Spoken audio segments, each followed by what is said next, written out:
Perth's golden moment.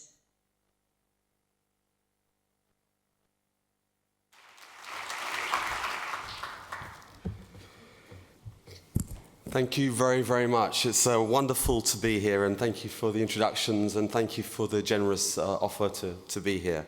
It's an absolute honour to address you as part of this landmark Perth 2050 summit. A huge thanks to Tony and the chair of the committee, and also to your CEO and to the board. Thank you so much for the invitation. And for your team as well, Paula, for making this all happen. It's an incredible day. I've got some slides which are going to be shown, so here we go. By 2050, nearly 70% of humanity will live in cities. And despite currently covering 1% of the world's surface area, our cities consume 70% of the world's energy, and they produce 80% of emissions that cause global warming. It's crystal clear to me that the way we plan, the way we govern, the way we design our cities will determine the future of the planet. Now, some cities thrive, they're vibrant, they're connected, they're sustainable, they're full of life. Others falter, they're weighted down by short-term thinking, fragmented planning, and a lack of courage to imagine something better. Now, over the past 3 decades, I've had the privilege of working with cities across the world, from London to Cape Town, to Auckland and to Melbourne. Many have discovered that design is not a decoration or a style, but actually a strategic tool for transformation. And nowhere was that clearer than in Auckland. When I arrived in 2006, it was described as a tale of two cities. Beautiful on the outside, but struggling with its identity, its governance, its confidence. Over 15 years, through bold political leadership, design-led planning, and a long-term vision, Auckland experienced a remarkable transformation, an urban renaissance. It went from urban shame to being recognized as one of the world's most livable cities by 2021. That transformation didn't happen by chance, it happened by choice. And that's why we're here today. Perth now stands at a similar moment of possibility, a golden moment to reimagine what this great region could become by 2050. This summit is a once-in-a-generation opportunity to seed a long-term design-led vision that can guide Perth's evolution for the decades and years to come.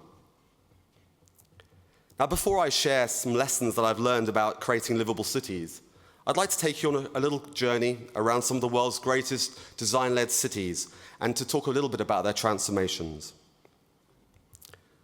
Glasgow. For much of the 20th century, Glasgow was seen as Edinburgh's ugly sister. A tough industrial city, blackened by soot and scarred by decline. But in the 1980s, Glasgow decided to reimagine itself. It began by cleaning the centuries of grime off its magnificent sandstone buildings and started to rejuvenate its riverfronts. Now, that simple act of cleansing really symbolized the city rediscovering its pride.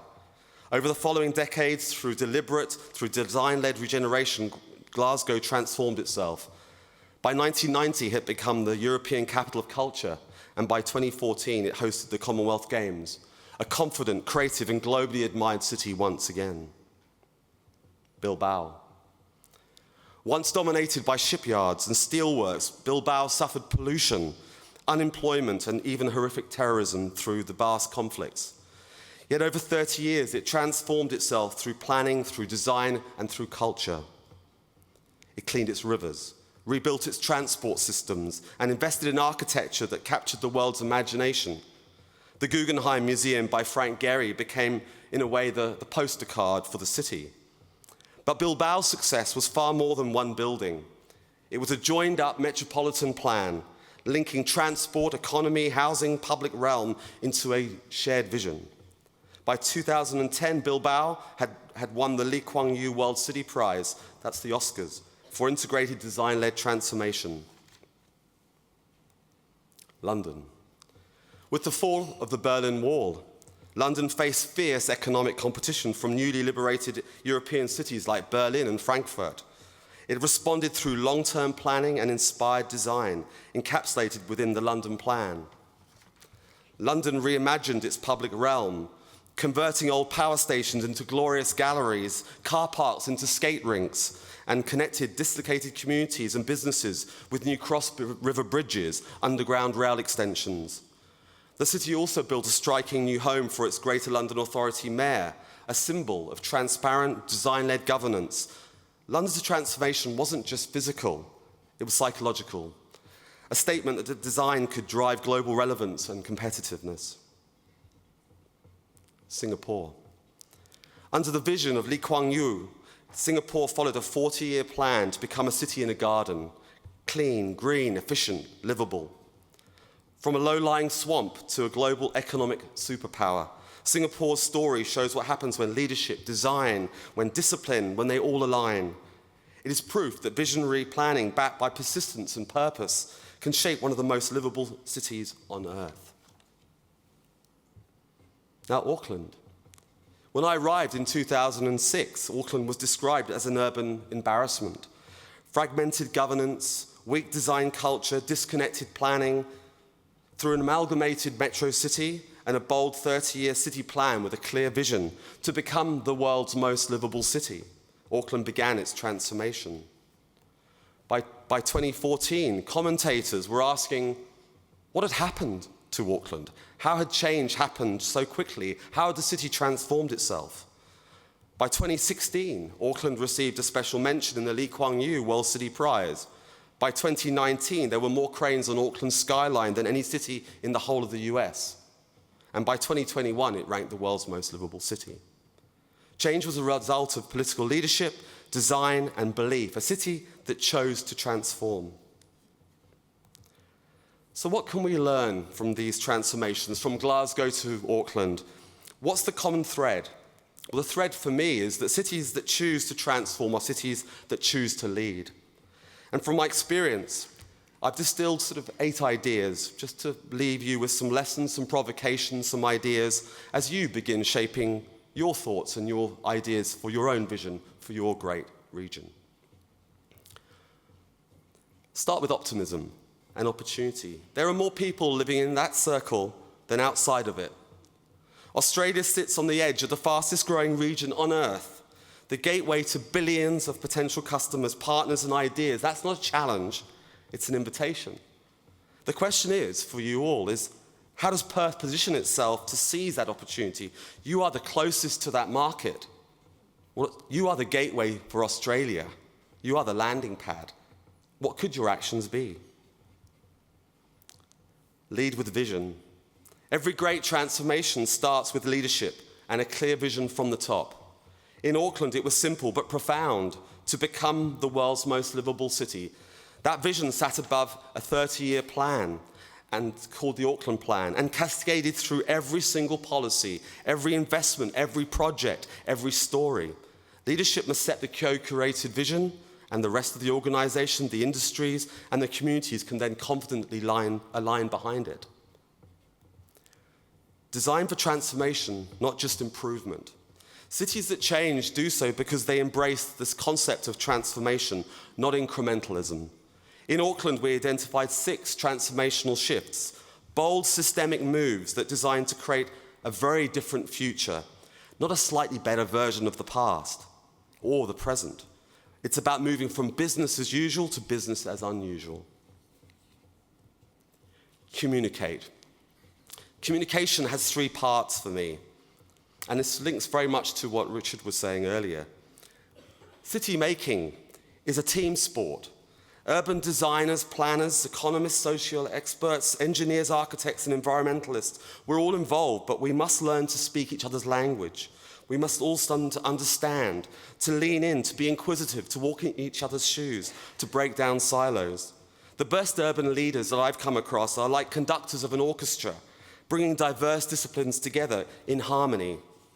When professionals communicate well, they create coherence and confidence. The second part is really inspiration, excite, and inform. Transformation only happens when citizens believe it's possible. In Auckland, we launched the Auckland Conversations, a public lecture series inviting world leaders to our city to share their ideas, to ignite ambition, and to expand horizons. These experts spoke to 80,000 Aucklanders. It built civic pride, it raised expectations, and it created a movement around the city's future. When people see what's possible, when they see what's possible elsewhere, they start to demand that at home. I also want to say and mention the media. There are many media in the room today. The media can be your most powerful ally. Bring them in. Bring them in early, build their trust, invite them to be part of the journey. They are citizens of this city, this region too.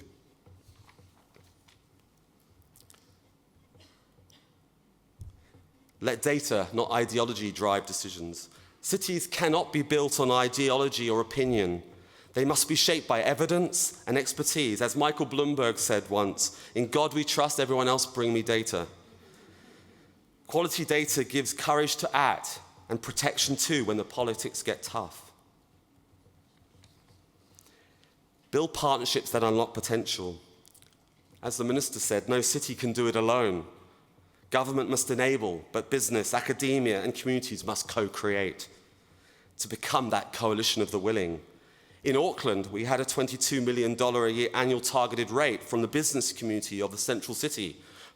They funded the downtown transformation program. Business money delivered business and civic outcomes. Partnerships turned vision into action. Measure the change is the last few slides, and tell that story. Transformation is often invisible to those living through it. Take the photographs. Capture the data. Start to tell the stories, the before and the afters. People are very quick to forget how far the city has come. Document that change. Capture the data. In this project, this is downtown Auckland, Fort Street. A transformation through a shared space program lifted retail hospitality by 440%. By taking away car parking, creating a place for people. These projects need to be captured. We need the data to help inform the next generation, the next decisions. Remind your citizens how far we've come. This was Auckland's waterfront in 2009. Here it is in 2016. Take those photographs, take them from the same place, because it's much more credible and much more real.